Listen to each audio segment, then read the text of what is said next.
Беше средина на 2018 година кога двајца пратеници на ДУИ, Ејуп Алими и Реџел Исмеили, предложија законски измени за да се забранат казина и кладилници во радиус од 500 метри од училишта, факултети и библиотеки. Тоа беше реакција на идеја актуелна во западниот дел од земјава, која веќе на почетокот на 2019-та доби национално внимание. Движењето антикоцкање бараше преместување на казината и обложувалниците 3 километри од населените места.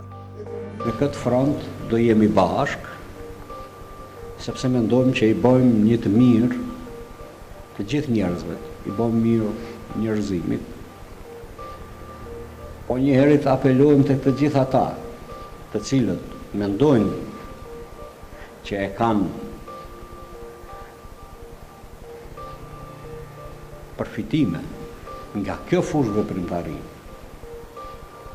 le të largohen larg vendbanimeve, le të largohen larg shkollave, objekteve të frekuentuara nga qytetarët. На почетокот на изборната 2020 година ДУИ достави нов предлог за измени на законот за игри на среќа, како што бара активистите. Казината и обложувалниците да се преселат на 3 километри од населените места. Идејата стана дел од ветувањата на партијата во предизборието. Изборите поминаа, ДУИ остана во власта. Но ниту еден од претходно предложените закони за дислоцирање на обложувалниците и коцкарниците не им поминаа во собранието. Па, предложија нови измени во 2021-та. Во воведот беше наведено дека ќе се зголемат цените за лиценци за игри на среќа и дека такви игри нема да може да се организираат во радиус од 500 метри на воспитно-образовни институции. Но, иако немаше ниту збор во образложението, овој предлог потпишан од Артан Груби во својство на прв вице-премиер имаше битна разлика со претходните, која нема никаква врска со заштита на населението од порокот на коцкањето. Владата побара измена на, запаметете го добро, бидејќи ќе го споменуваме често во оваа сторија, членот 7, став 3 од Законот за игрите на среќа. Тој, ниту тогаш, ниту сега, нема никаква врска со локацијата на обложувалниците и казината.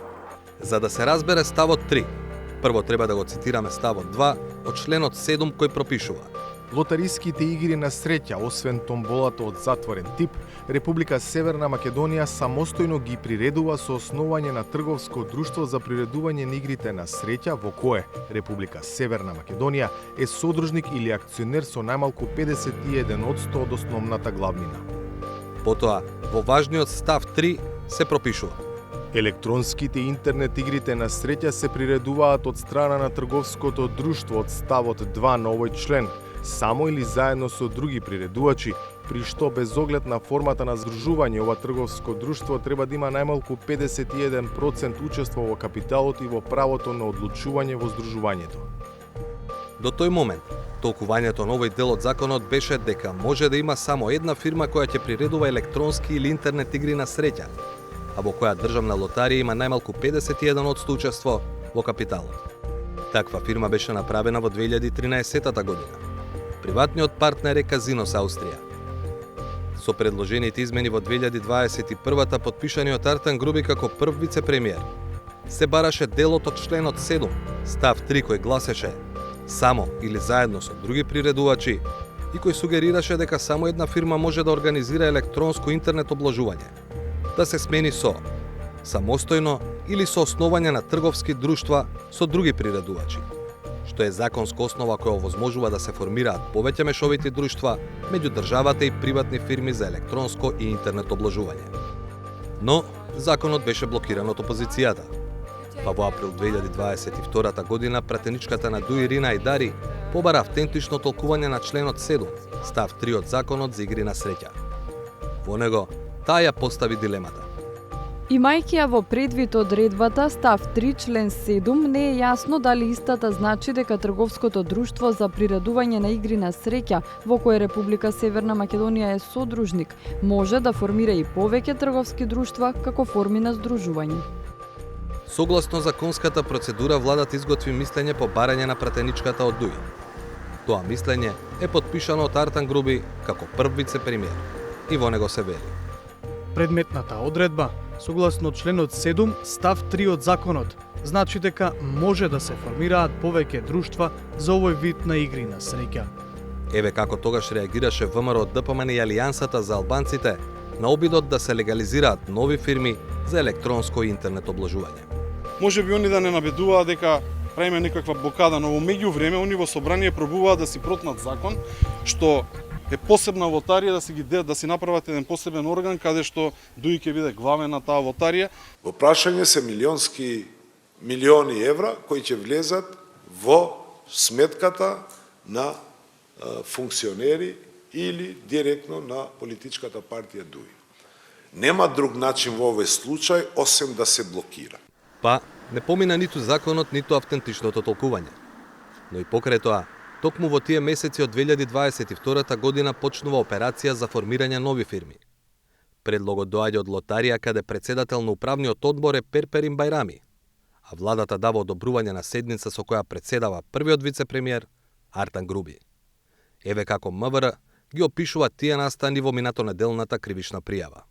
ПБ доставил информации до владата за основање нови правни лица кои би добиле право за организирање електронски и интернет игри на среќа, со помош на второ пријавениот АГ, добивајќи согласност од владата за објавување на 2 јавни повика кои не смееле да ги објават.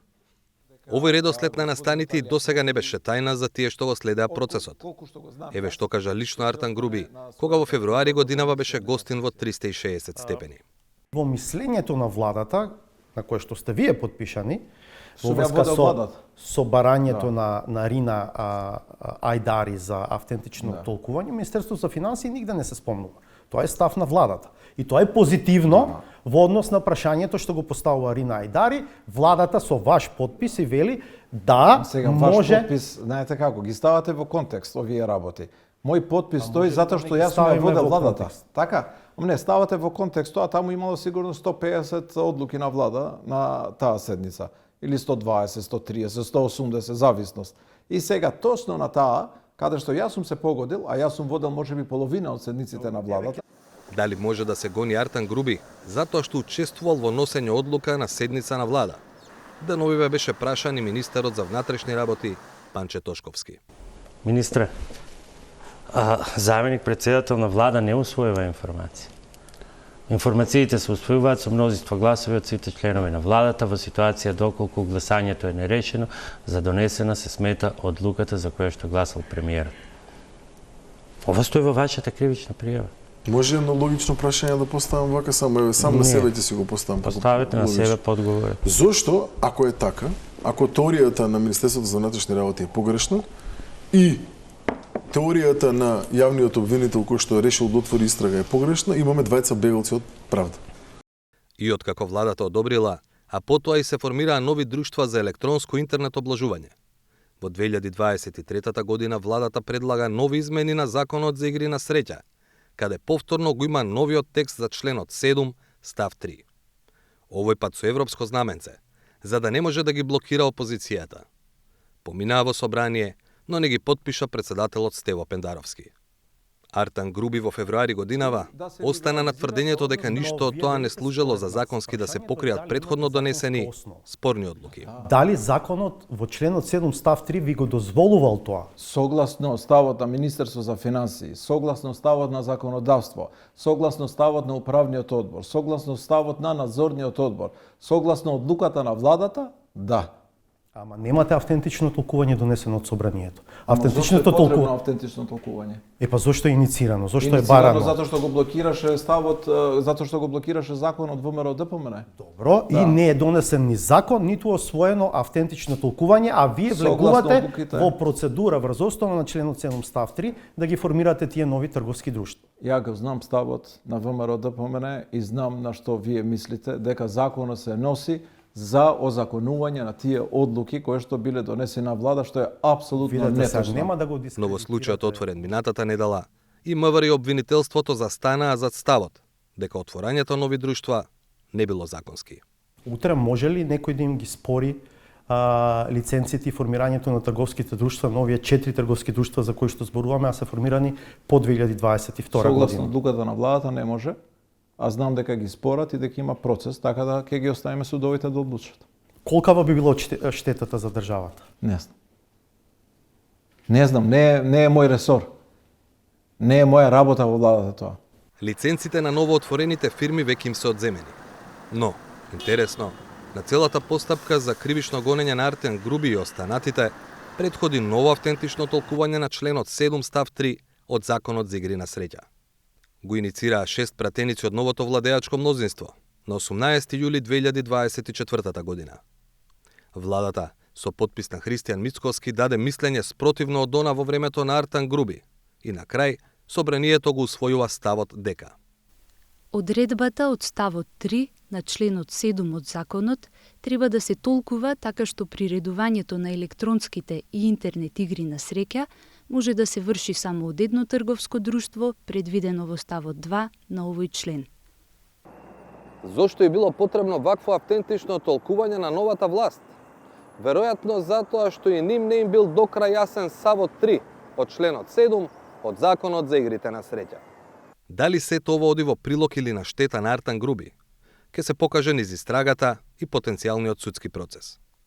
Но според кривичната пријава на МВР има и друг проблем во целата постапка. А тоа е дека новите партнери не ги исполнували условите кога биле избрани на огласите, кои патем не требало да се распишат. Во гостување на ТВ Телма, на министерот за внатрешни работи му беа презентирани податоци дека и партнерството со Казинос Австрија од 2013 година не е исклучено согласно условите за избор.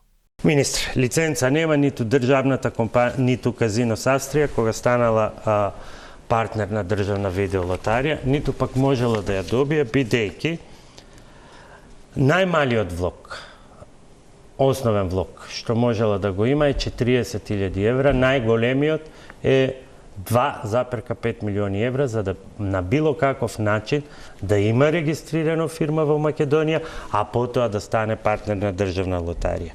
Според тековна состојба, Казинос Австрија има паричен влог од само 7.700 евра. Не е ли ова доволна основа да се раскине договорот со Казинос Австрија? Можам да кажам само дека ова е добра информација која што е вака е споделена со јавноста и со мене како министер и во рамки на наредниот период како што сме посветиле внимание на сите овие други информации кои што сме ги имале, така ќе посветиме внимание и на оваа информација која што јас прв пат ја слушам од вас. И кога сега се стави на купче, во моментов се е вратено по старо. Или не баш се. Десетици милиони евра државни пари се потрошени на нови апарати кои сега не можат да се користат. Милиони евра од играчите од земјава отидоа кај приватни фирми кои, според сегашниот пристап, не можело да постојат. И да, во собранието има нов закон, предложен од коалицијата околу ДУИ. Не се споменува веќе членот 7 став 3. Се бара да биде дозволено обложувалници да има само во хотели со 5 звезди.